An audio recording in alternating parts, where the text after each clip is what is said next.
देश भर में सर्दी का असर अब धीरे धीरे बढ़ने लगा है। उत्तर भारत के मैदानी इलाकों में कोहरा, धूल और शीतलहर जैसी स्थिति बन रही है। हालांकि दिसंबर का आधा महीना बीत जाने के बावजूद अभी तक कड़ाके की ठंड पूरी तरह से शुरू नहीं हुई। पहाड़ी राज्यों में फिलहाल ताजा बर्फबारी नहीं हुई है, लेकिन मौसम विभाग के अनुसार आने वाले दिनों में जेट स्ट्रीम और पश्चिमी विक्षोभ के सक्रिय होने से मौसम में बड़ा बदलाव देखने को मिल सकता है। इसी बीच दिल्ली से बिहार तक और राजस्थान से महाराष्ट्र तक ठंड का असर साफ दिखाई देने लगा है। दिल्ली एनसीआर पिछले 2 दिनों से घने स्मॉग की चपेट में है। हालांकि न्यूनतम तापमान में हल्की बढ़ोतरी दर्ज की गई है, लेकिन मौसम विभाग ने चेतावनी दी है कि अगले 3 दिनों में तापमान करीब 2 डिग्री सेल्सियस तक गिर सकता है। वहीं अगर हम उत्तर भारत की बात कर ले या फिर बिहार की बात कर ले तो कई जिलों में कड़ाके की ठंड पड़ रही है और अगले 24 घंटों में तापमान और गिरने की भी संभावना जताई गई है। पंजाब और हरियाणा में भी शीतलहर जैसे हालात बने हुए हैं।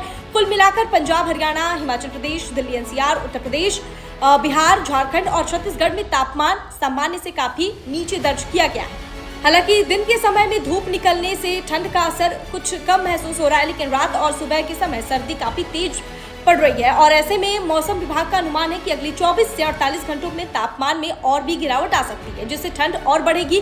और इसके साथ ही दिल्ली में प्रदूषण के गंभीर संकट ने भी दस्तक दे दिया है। ठंड के साथ साथ दिल्ली में प्रदूषण का संकट लगातार गहराता जा रहा है और हालात अब जानलेवा भी होता हुआ नजर आ रहा है। राजधानी की हवा की अगर हम बात करें तो बेहद जहरीली हो चुकी है। केंद्रीय प्रदूषण नियंत्रण बोर्ड यानी CPCB के अनुसार वजीरपुर, रोहिणी और अशोक विहार स्थित मॉनिटरिंग स्टेशनों पर 24 घंटे का औसत एयर क्वालिटी इंडेक्स यानी जिसको हम AQI बोलते हैं वो 500 दर्ज किया गया है।